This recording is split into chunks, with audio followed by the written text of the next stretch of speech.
Hello, everyone. Good afternoon or evening to you. Good evening. Good evening.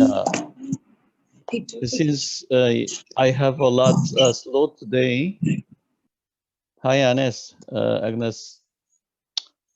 So it's good for me to start now while we waiting for the other. Okay. So Okay. Paschal mystery, Christian faith. I put more stress on Christian faith rather than Paschal mystery. Paschal mystery is the gist of our Christian faith, but the later part, Christian faith, more on the extension of the Paschal mystery into our lives where our the church is located, our the real life is we are living. So Paschal mystery is about Jesus Christ, the passion and his death and resurrection, which we cannot comprehensively apprehension or understand, which remain a mystery. So it's all about um, his passion and death and resurrection, but at the same time is ours. How could be? How could we understand that? So before we compare to the baptism to and death in the light of a Paschal mystery, and all he did at the time of his life in Palestine, all he did is that love for others. So for Christians who join Jesus' life and death, there's only one way to live and die for others. That is the only way. And the baptism here clearly is our decision to join Jesus' salvific mission and devotion of our life for the mission. Think about it. Think about that Jesus, when Jesus started his mission, after his baptism, you see, indeed, during his baptism, dove onto his Holy Spirit, right? And at the time, he's also God Abba. I don't know. He called the God Abba at the time. He possessed by the Holy Spirit. He's indeed sometimes the Holy Spirit is equivalent to the Holy Christ, but we have different three person Trinity. So many times we discern from one from another. So like what Apostle Pope said, and Apostle Paul said in the Rome, um, you know that all of us who are baptized into Christ Jesus, who were baptized into his death, we were therefore buried with him through baptism into death in order that, just as Christ was raised from the dead, through the glory of the Father, we too may live a new life. So we also not only baptized into his death, also his resurrections. I think he actually, Paul Apostle, I mean, Apostle Paul really experienced Jesus Christ, and also his conversion is really metanoia, is a ton totally around 100%. So his conversion is once and for all. So he died that way, you know. He do mission that way. He died that way. So what do you mean by death of Jesus and of ours? Think about it for a while. What deeper understanding of that? The name God points to the absolute future of ever newness in love, very much focused in love, right? That is part of the openness to the ongoing fullness of life. If there is no that, there is no fullness of life. We should be dead.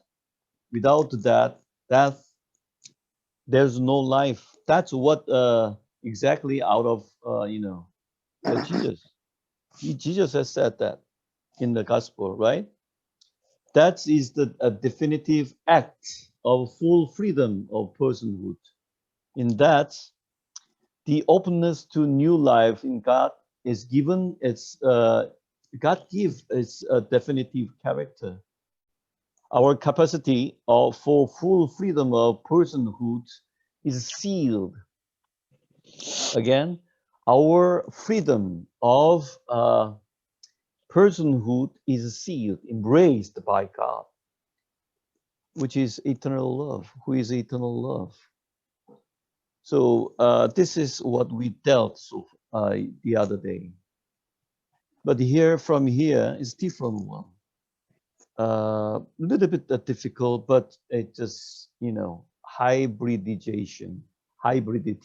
We have car. Maybe your fuel is a diesel or gasoline, gas, sometimes, mixed together, hybridization. This is what hybridization means. Hybridization is merged together, merge two together. Hybridization life is the Paschalization of cosmic life. It's a little bit difficult, but let's get to that one is later. While we following the text, the Paschalization, meaning Jesus' passion, death, and resurrection, not only live to the Jesus Christ, but the whole cosmic world, the cosmic life, onto the fullness of life. We are simulative, enterable, and permeable, transcendent beings in love, wholeness within wholes. Death and resurrection mark the whole of life. See, without death, there is no resurrection. So the death and resurrection is one coin with two sides, mark at the whole of life. Think about the plant, small flower. Small flower in your country, it's blooming a flower, and after that, it died, right? And it's born again. As we extend our beingness through hybridization, we must, or merge, we must constantly ask, am I moving toward the fullness of life, or am I dismissing life? Yeah, we have to ask, whatever the hybridization means, we're not sure yet, but one thing very clear, if we are on the process of changing, moving toward the love of God, like Jesus Christ have gone through, we are also moving toward the fullness of life. So our moving, is it more on the fullness of life, or are we dismissing, or make it a small or indifferent of a life? Christian life, therefore, as a hybridization life, should liberate us from all oppression, because we believe that creativity and new life is the power of the future. New life is the power of the future. It's repeat many times. Don't worry. I have another photo of Iliadidia. The Christ, the being, Jesus, on planet Earth, who models for us the nature of divine in human love. Once again, the nature of divine in human love, which is self-giving and accepting. The divine love is self-giving. He poured himself totally 100% without something left, and accepting everything, whether it's sinner or right person, righteous person, or you're a man, or you're a woman, and the old man, and the boys, without any gender, no race, and no any boundaries. God, the divine love, is self-giving and accepting, demonstrating to us how we too can express the divine love in our own lives. Jesus showed this as a model. Rather than a remote being, God is the found in all things, according to Ilia Delio, and all things exist at God. Put it a little bit, a theological word terminology, panentheistic model. God's in everything, or everything in God. Or sometimes it's within us. God is within us and transcends us. This is what panentheism means. Evolution is love of God. She is more focused on the God as love, core reality of love, which is a way to evolve in consciousness toward God. So the modern physics, it's now it is one of achievement of modern physics, according to which matter is a kind of energy which we're not sure sometimes become something like energy, like you see the electrified some. Yeah, it's not indeed not object and not matter. If we divide it to the smallest things, the matter sometimes becomes like something like energy. It's not matter itself, or what we have been taught. So it's just sometimes it's just like a matter and consciousness. It's not clear, clear cut division. It's sometimes it's a one coin with two sides. Sometimes matter, sometimes consciousness. So it's just now we don't say such a dualism is no, it's not possible. Not according to theology, but according to modern science, especially modern physics. So, to move forward of assessing the love deep within ourselves is needed, both for individuals and the whole Catholic Church. A church grounded in the core reality of God's love must be church living from the center of that love, which is why the church can survive into the future only if you, the church, can survive in the future only if it opens wide its door to all those it currently excludes, which is women, laity, gay, non-binary, transgendered, divorced, and remarried, which are now very much discriminated from simply clergy. We are living in a class society, class community, which is against the Bible, which is against the Jesus thought, of course.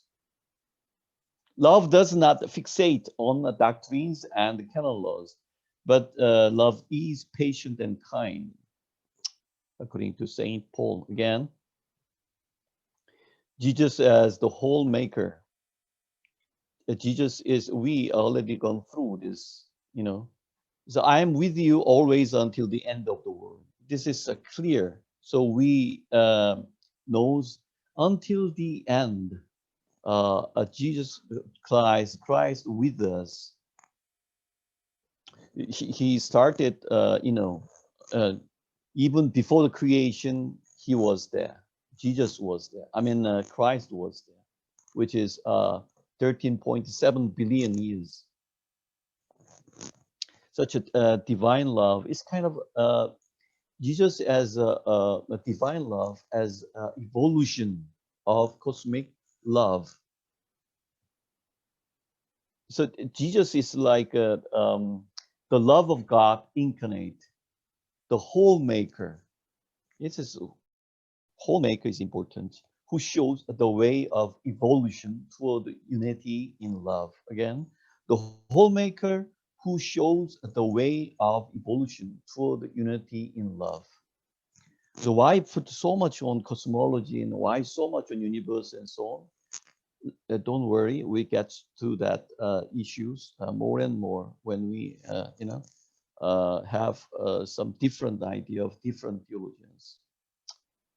Okay, Christian life is a commitment to love, of course, to give birth to God in one's own life and become midwives of divinity. We did already before.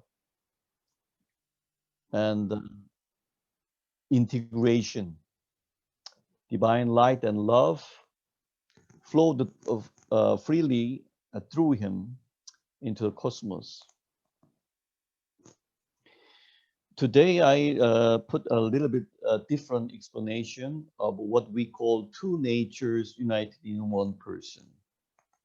Let's see this part. Understanding of nature. So we think, ever since the council, World Council, very old one, at the time, our creed was officially recognized. Fully human, the fully divine. That is how we understand that statement. Okay, according to word natura, nature here in English, is derived from the Latin word natura. Literally means birth. So natura is a Latin translation of the Greek word phygis, which originally relate to the intrinsic characteristics that plants, animals, and other features of the world develop of their own accord. So nature is kind of meaning birth, but it's not always means our identity, you know. So let's keep continue, okay? Our understanding of nature as something fixed, lifeless, subservient to humans is erroneous. That is error, you know. So nature is not fixed. Nature rather, nature is artifactual.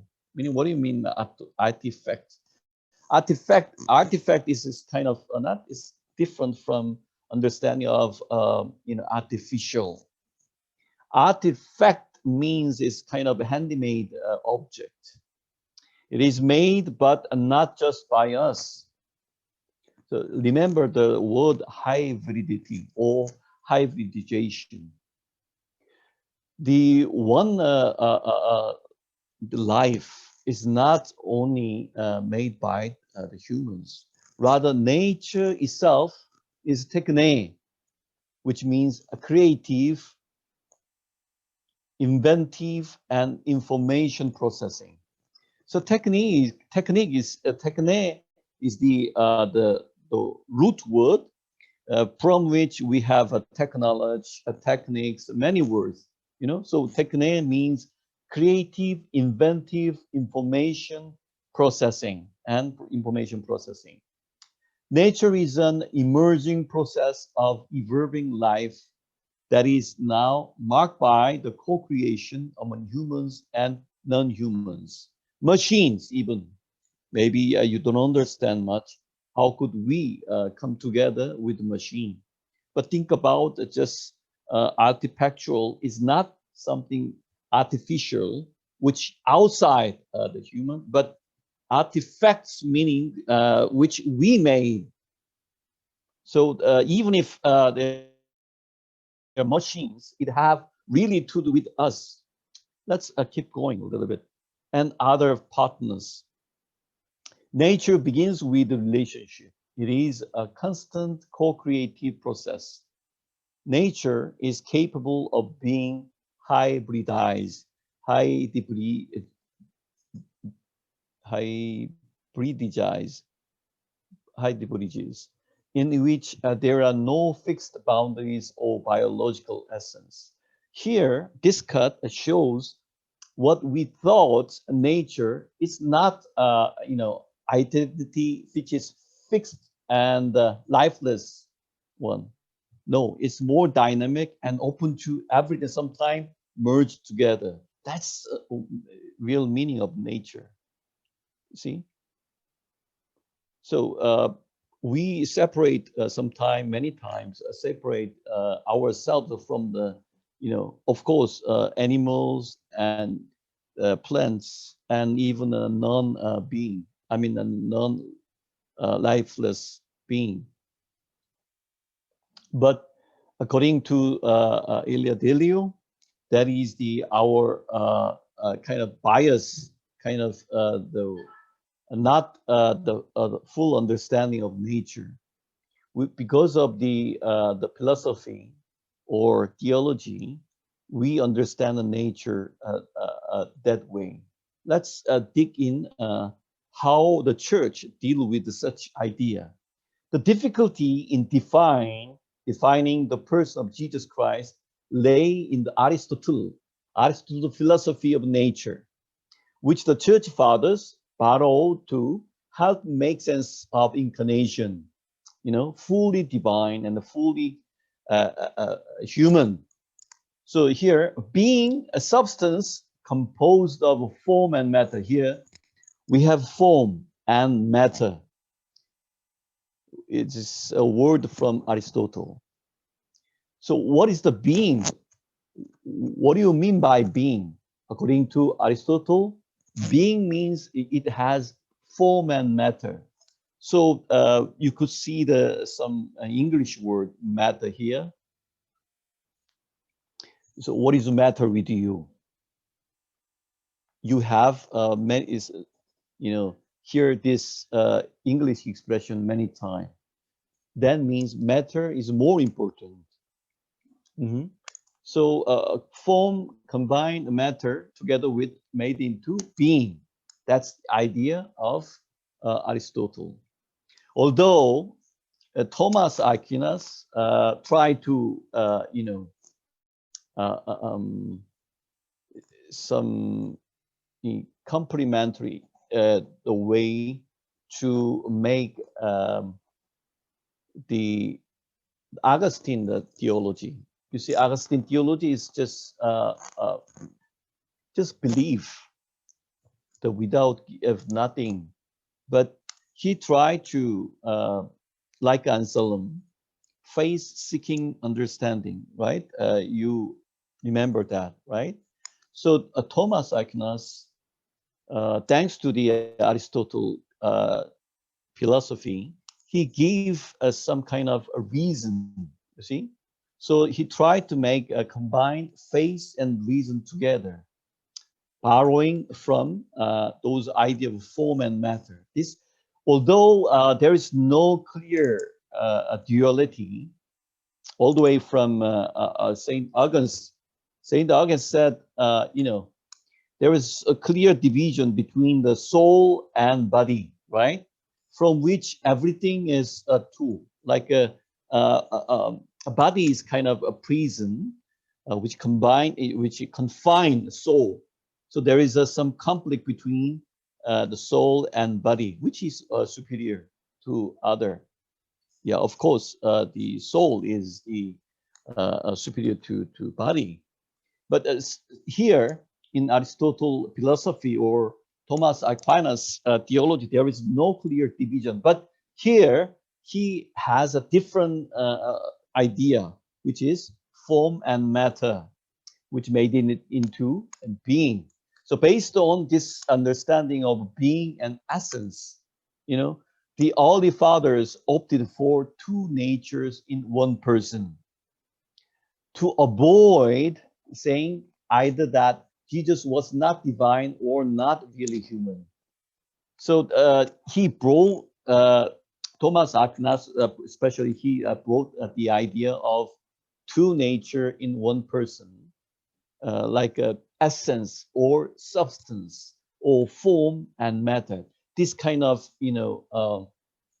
materialistic or Aristotle way of explanation. Mhm.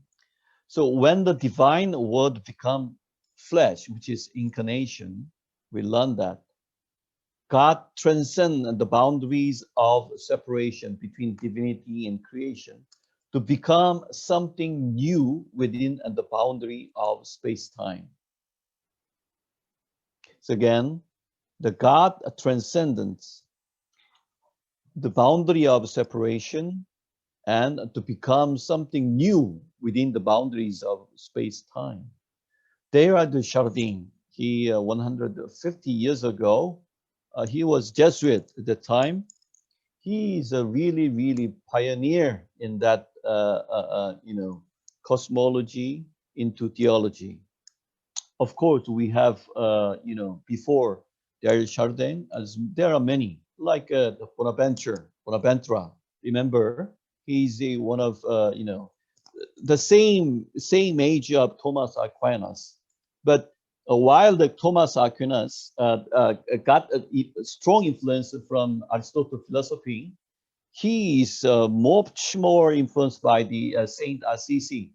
I mean Francis of Assisi, who has integrated a perspective on the beings, so that he could, call even rocks. He called brother and sisters. And of course, it's all the woods on plants, not only animals.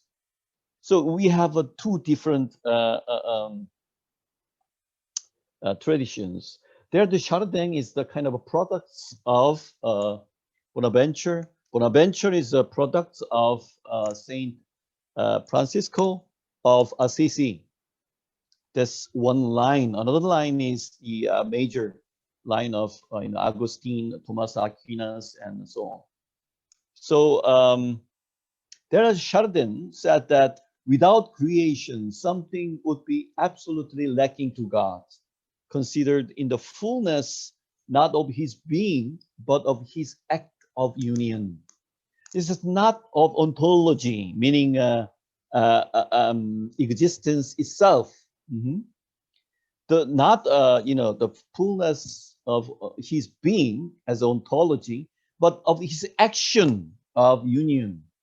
God enters into bounded existence, yet these boundaries are not fixed because God constantly transcends the boundary God creates in pursuit of new, more unified life.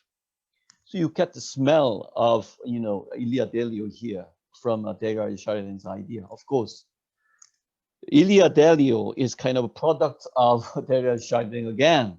So we have, continue, develop or articulate this kind of lineage of theological articulation. Okay, he's the Teilhard de Chardin. Driven by the forces of love, the fragments of the world seek each other so that the world may come to being. Here again, the fragments of the world seek each other. That is the what hybridity, hybridization means, Seek the fragments of the world seek each other so that they merge each other, so that the world may come to being. You understand now, right? Okay. He's another pioneer. He's a geologist. Of course, maybe some of them recognize him, named Tom Barry, also Jesuit. He's a contemporary people. He died, maybe in his 90s, early 20s, I think. I don't know, I mean, 2000. And he's the same line with the Terry Chardin. But Tom Barry is, yeah, kind of, it's, what do you call it? His is appreciated by many scientists, not only theologian, not only scholar on religions. His idea is quite insightful and influential in terms of the field of combination of the religion and the science. He said gardening, working for gardening, you see, cut the weeds and shoveling and to make your garden beautiful or make it some trees more fruitful and so on. This kind of gardening is an active participation in the deepest mysteries of universe. The simple act like gardening is just example, you know. Natural world is the larger sacred community to which we belong, right? Think about just a bowl of rice. The one single rice, for the one single rice, if there is no sunshine, it cannot grow, it dies, right? That means we eat one single rice or one wheat and made it into bread or chapati or other, foods you eat. We eat the whole universe. So this a natural world is the larger sacred community, not only in a secular or in the sacred. It's not should not be separate one from another. To be alienated from this community is to become destitute or indifferent of all that we make in us human. To damage also this community is to diminish, make it small, make little, meaning our own existence.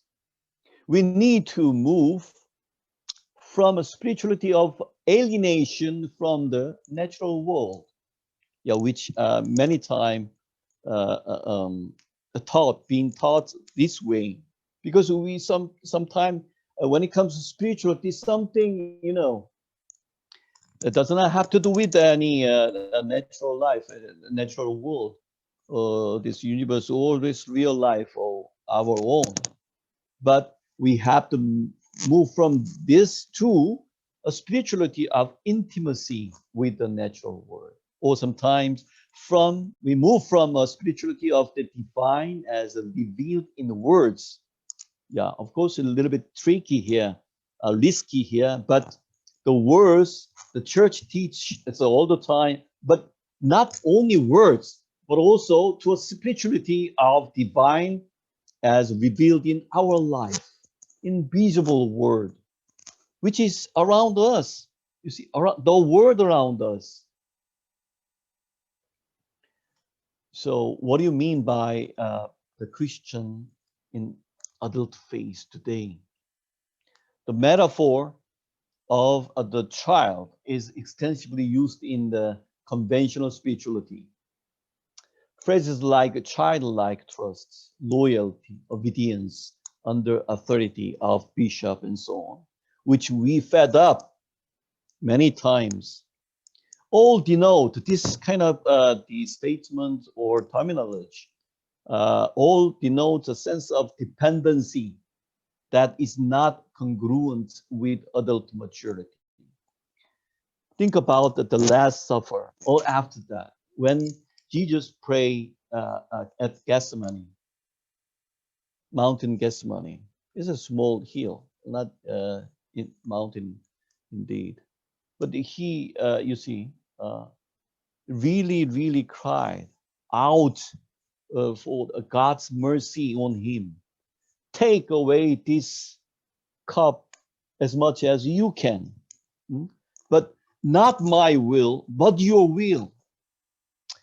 At that time, he called God Ava. So one of the theologian named Jeremy Joachims Jeremiah Joachim is the painstaking endeavor to develop the idea of Ava, and he found Ava is like a baby talk at the time of Jesus in Aram, the language of Jesus' use in history. But Ava is a baby talk, so it's like a daddy. But after scholar attack him as saying, Ava isn't daddy. Ava is also used among adult people. So like what this kind of debate or, controversial on the word Ava, but to me, it's not a daddy at all. It's expression of mature adult, mature enough to embrace his, predict his own death, and then he's so hurt and so, it's really thing Jesus cannot accept because he predicted his own death. How could, as a human being, accept his own death?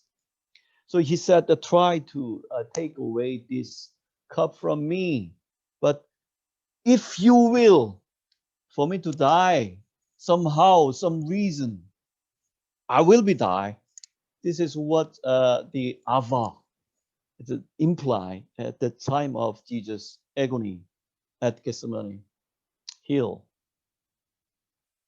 Okay, so like Jesus, when he called Ava, it's not just clinging to depend much on his father. No, he's the as an adult, he's much more got a mature faith in him, faith in God. So that he could accept his own debts. So here we've been taught many times by the church, by the authority of the church, by the clergy of the church, you have to being obedient or being loyal and childlike, very much. Of course, there is some praises in, some like children, so you could go to heaven, not, hell. Yeah, of course, we have this kind of, statement, but we should not be, childish, remain childish face. But I don't, deny some positive aspect of childlike, trust and so on. But we've been fed up indeed. The tendency to structure religion in patriarchal type institution breeds codependency. One, clergy very much dependent on the money of the lay people. Lay people so dependent on so clinging to the clergy, whatever the reason maybe. But sometimes lay people are the one who make clergy to be higher. You sit higher than lay people, of course. You control us. It is lay people many times. Also, lay people responsibility for such, uh, uh, such the unequal society, unequal community based on the class. So such this kind of rather than mutual interdependence. Again, we need mutual interdependence, not codependence. Such metaphors and the system have strong effects on the emergence of wholeness. Once again, emergence of wholeness, which is adult people. Dualism of sacred versus secular truncates, meaning cut short, nature's invitation to live in a companionable, cooperative relationship with the earth and its living systems. Properly understood, Earth life systems function best when humans treat other life forms with a sense of adult care and responsibility. But this experience of being human in an integrated planetary and cosmic way is largely unknown to people of our time. So, yeah, think about today, Paul too much focus on cosmos and planetary on the Earth, which really I don't understand why he put something like this much put on very much emphasis on this kind of words, statement, terminology. Likewise, people don't understand, or largely this kind of integrated plenary or cosmic way of being adult phase is largely unknown to people of our time. This is according to not mine, according to my guru, one of my mentor, named Diarmuid O'Mook. Is the priest and MSc missionary. He was born in Irish Ireland and social psychologist and offering social ministry predominantly in London and also Ireland. His work as a couples counselor in for AIDS, HIV counseling, and homeless people and refugees. He's a popular workshop leader internationally, especially in the United States, and facilitate program on adult development.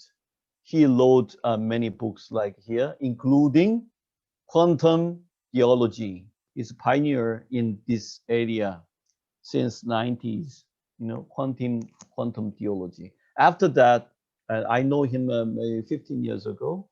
After Omuk, and I know Ilya Deleu, and but they are the product of Tom Barry and also way back to Darius Chardin, and of course way back to Bonaventure. Indeed, the Ilya Deleu's one of her doctorate degree from Bonaventure idea on Trinity, so on. So he's on the same line. This is what he stressed, similar to the Ilya Deleu. Adult faith development. There is a cosmic dimension to our lives illustrated in the fact that stardust, indeed the dust in the universe, stardust is essential to our existence, and all sources of our nourishment ultimately belong to sunlight. I told you, I took an example before, rice and sunlight and so on. There is a planetary earthly dimension. Our very existence is dependent on the functioning of the Earth's biosystem, isn't it? Without the plants, without the small beings, how could we survive? It's as simple as that. That's what means Earth's biosystems. There is an organic dimension highlighted in the bacterial foundation of all life, thriving primarily on cooperation, not via competition. So when we think about the evolution, Charles Darwin, by Charles Darwin, evolution theory. But here, Omuk and also Ilya Deleu, not 100% agree with Charles Darwin. According to natural selection of Charles Darwin, is based on the competition, isn't it? Think about it. Who is more competitive is winner, you see, in a natural selection process. But in the thriving primary, it's not on the cooperation, but not on the competition, but in the cooperation one from another, which is huge different from Charles Darwin. It's a theory.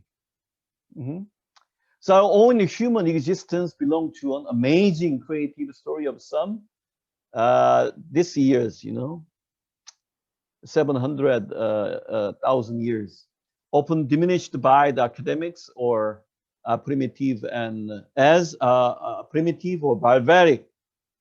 So creation is our true authentic home, the household of all life.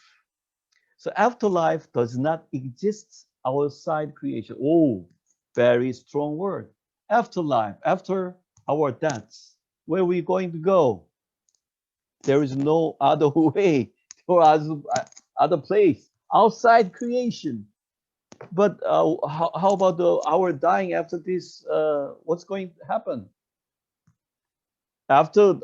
Does not afterlife does not exist outside creation, but within it, a realm in which our departed loved ones inhabit a different level of being. This is difficult part. This part is yeah, departed loved ones, meaning our father and mother who died already, according to Omuk. They inhabit means live a different level of being, meaning it's like Buddhism, you know. So like a Thich Nhat Hanh who said, we are live for good forever when we just our bone when we died, and after our bone, it's you see become a soil from which the plants glowing. You see, in the plants, our fathers, mothers live alive, so they have a second living. Things like that, you know, within one cosmos. Okay, hard to understand, but let's keep going just a little bit. And faiths in our time requires us grow up and learn to relate with God in a new way. We are invited to challenge to relate as adults to God, modeled for Christian in the adult life example of Jesus. Before I mention Ava, the relation Ava as a Jesus experience of God, strong experience of God is Ava, adult as an adult face, adult person. This requires that we replace the patriarchal sky god with, yeah, patriarchal. I mentioned many times the God, you know, sitting on the cloud and watching us, whether they're doing well or doing bad, and punish him or reward. No, not this kind of patriarchal God. With the rather we have the divine life force we encounter in the miracle of God's creation, which is love. Without love, God cannot create. Because you see, the evolution is kind of a merge, not according to competition, but according to cooperation, which is another means love. Hierarchical top-down know this from this to a sense of a mutual equality and interdependence. Again, interdependence, power over, no, with the power with empowerment, parental type controlling relationship with those based on mutuality, like Trinity, a product mentality in which everything is essentially predetermined with a process outlook that respect the divinely inspired evolutionary nature of life. Faith community where the focus tends to be on control and the top-down governance, priest, imam, lava, and so on. Two, one entered on people and programmed for mutual empowerment. So becoming Christian in Asia interreligiously. Now we have region. We have a region where we live, which is Asia. So becoming Christian in Asia interreligious is kind of different idea of different person. Individual identity can change relationship of society, but relationship with others form such identity. Okay? Identity can change, individual can change our relations, but vice versa. Relationship themselves change or form our identity as an individual. To become Christian interreligiously means to view other religions as a sublime reality, important reality of enjoyment. When the other becomes one's joy, remember joy, you know, Others becomes our joy. The other becomes truly part of yourself. So they are kind of seems being obstacle. They are not a part of us. They are not truly part of ourselves. Something best illustrated in the spousal relationship. Someone among you who got married to one another, this is a really good example of such relationship. Sometimes, of course, not every day. To me, it's not every day. Marriage life, not it's not so abstract. It's just a real life. Sometimes fighting, you see.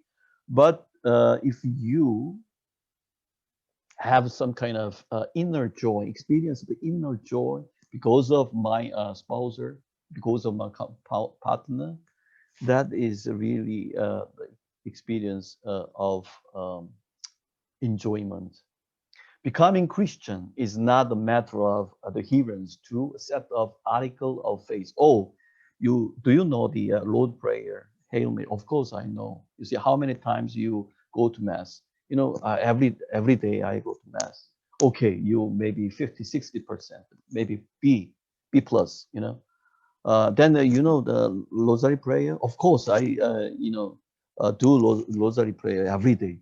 Then you have 90% of Christians, not this kind of set of articles of faith, but a movement toward experiencing of or understanding what a day really means through a way of life as a journey. Mhm. So here again, daily life lay spiritually based on the daily life. Movement toward experiencing and understanding what they really mean through a way of life as a journey. So that's why I focus much on the daily life. According to Felix Welfare, is one of remarkable theologians in Asia. Maybe some people familiar to you is John Mao from Myanmar. Now he's created together with Robert and Tanki. They work for Lamin, training some lay missionary. Here's Christina and Lindu and Amanda. I forgot her name. I forgot. They are leaders of NGOs and sometimes a Sami Dry, and many of them are still working as a leader in through this our AYATF. I'm proud of them. Uh, in many parts of Europe where Christendom was life at the time, culture and religion all are blended into one. Today, the process of globalization, migration, and the like, and so on, have given rise to a multi-religious situation. So here, the focus is all blended into one. Even at the time is also in Europe, many countries experience kind of a mixing, blending, you see, but into one. But here we have experienced this kind of process of globalization in Asia and migration and so on to a multi-religious situation. So we have a lot different cultures, different religions here. Spiritual existence would be how people have responded to the offer of grace in historical and definite context, in the conjunction of crossroad of many forces and factors. Becoming Christian needs to be placed within this larger scheme of grace and response to it. Self-negation, which means self-emptying, self-denial, which means kenosis, which is according to Felix, is the very heart of Christianity. The more you could empty yourself, the better, the deeper you feel you with the others. So the more you open up yourself to other, the deeper, the wider you could take others as yourself. Mhm. So that's what kenosis means. Of course, is kenosis the left to the the Jesus Christ, but its extension, meaning of extension could applicable to every human beings like us. Thus, the greater their emptiness, the more universal will Christians and communities become, as there is room to receive endlessly. It's Felix Wilfred and this guy sitting next to him for 20, 30 years as Aaron Boy, the messenger of Felix Wilfred, or I introduced many theologians. I was just Aaron Boy and the messenger. The job I very much satisfied so far. Anyway, Dr. Wilfred was executive secretary, was a theological commissioner at PBC, long time, 10 years. And is also president, this Concilium is one of most important theological periodical, theological magazine, published in 7 languages, and also his numerous work done. And now his founder is only 2000, this institution. Becoming a Christian interreligiously, again, becoming Christians is open-ended and not a closed project, as the expression being Christian might suggest. So being Christian once and for all, no, that's not work at all in Asia. Becoming Christian is open-ended, ceaselessly becoming, not a closed project. So argument against this plurality possible, which is if one seeks to follow Jesus and to be Christian, you have to follow the entire Christian faith. You exactly do what Jesus do in the Bible.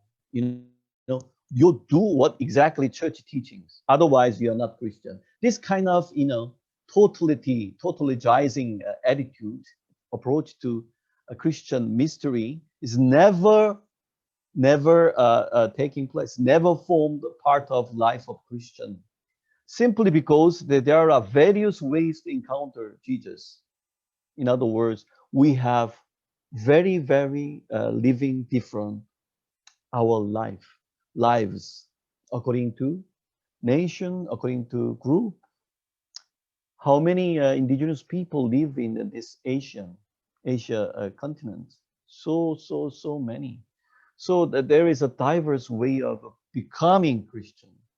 So being one Christ needs to be interpreted to bring out the nuances or attitudes or approaches involved in the many ways of following Jesus and becoming Christian in one's way of life.